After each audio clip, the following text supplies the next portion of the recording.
Have you ever really stopped to think about why we do the things we do? I mean, why do good people sometimes do, well, pretty bad things? It's one of the biggest questions we can ask about ourselves, and the answer, honestly, might just change the way you look at everything. Okay, think about your days so far. Every single choice you've made, from what you decided to wear to clicking on this, it all felt like your choice, right? But what if I told you there are these powerful, kind of invisible forces that are constantly pushing and pulling on your behavior? And the crazy part is, you probably don't even notice them. We're going to look at some evidence that is, well, fascinating, but I gotta be honest, it's a little unsettling too. To really get into this, we have to go back in time. We're heading to the 1960s to what is maybe one of the most famous and, most controversial experiments in the entire history of psychology. See, it was trying to answer this really haunting question that came out of the horrors of World War II. The question was this: were all those people who did terrible things just evil? Were they monsters?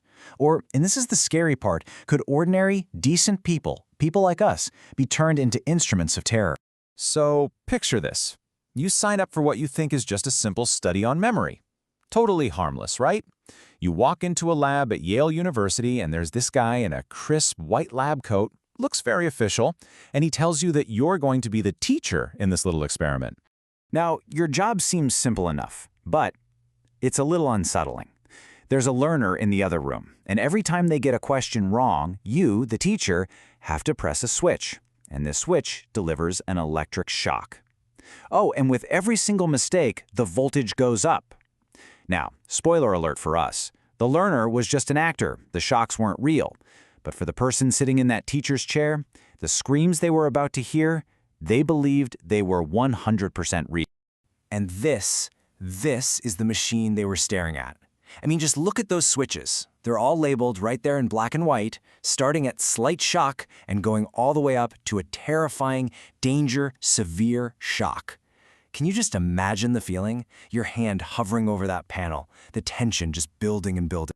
So as the voltage gets higher, the learner starts yelling. He's complaining about a heart condition, and then he just goes silent. You can imagine what the teachers were feeling. They're sweating, they're begging to stop, but the guy in the lab coat, the authority figure, he just calmly says, "The experiment requires that you continue." No threats, nothing like that. Just this calm, firm instruction that creates this absolutely unbearable conflict inside them. Okay, so here's the big question, and I want you to really think about this for a second. Put yourself in their shoes.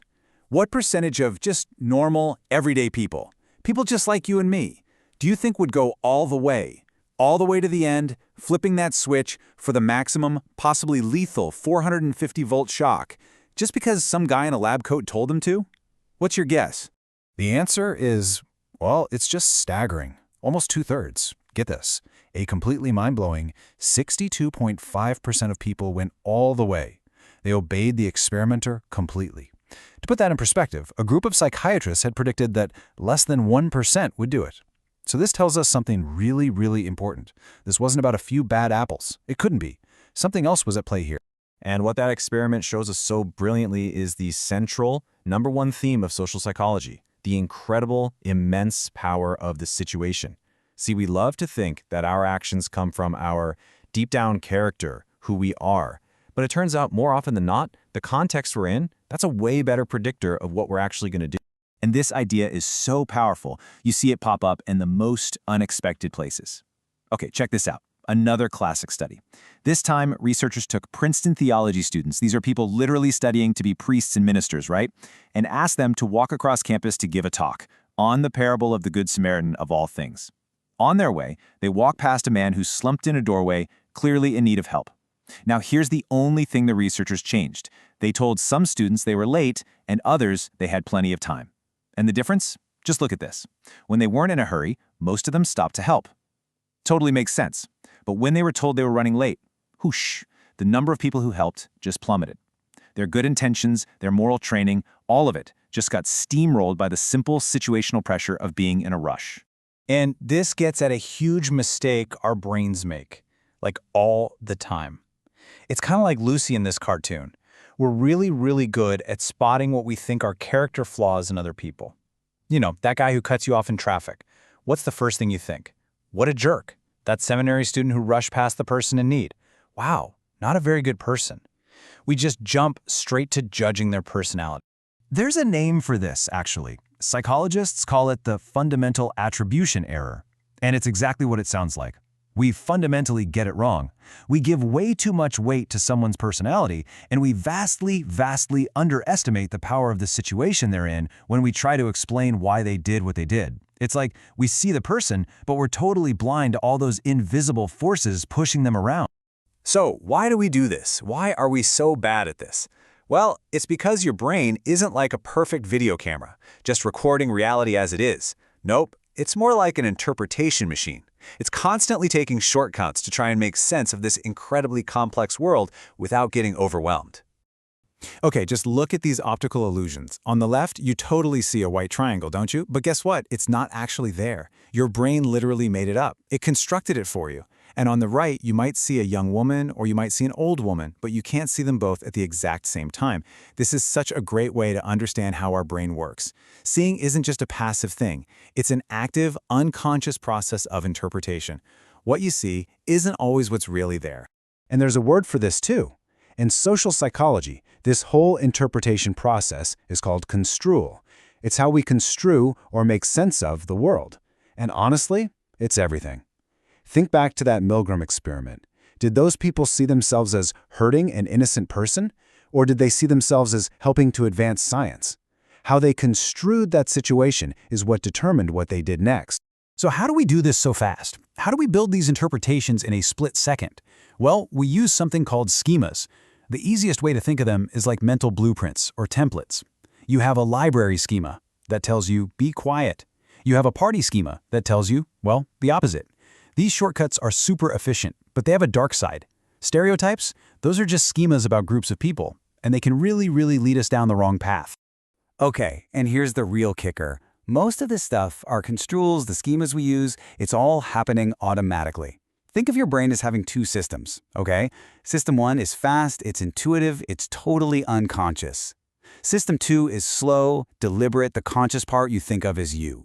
And here's the thing, we all love to believe we're in the driver's seat, using that slow, controlled System 2.